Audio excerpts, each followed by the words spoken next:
সমতট অঞ্চলের অন্যতম গৌরবের নাম হচ্ছে সাপ্তাহিক আমোদ।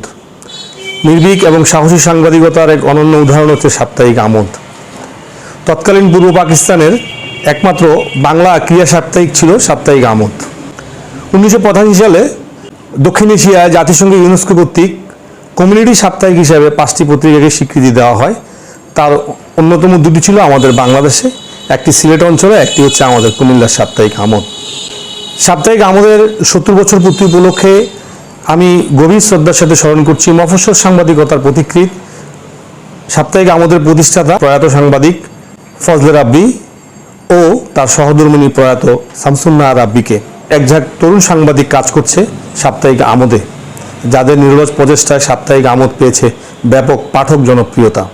সাপ্তাহিক আমোদ 70 বছরে পদার্পণ করতে যাচ্ছে। আমি বিশ্বাস করি সাপ্তাহিক আমোদ শতবর্ষে পদার্পণ করবে।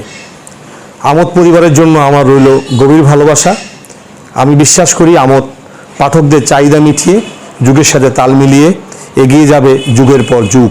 শুভকামনা সাপ্তাহিক আমোদ পরিবারের জন্য।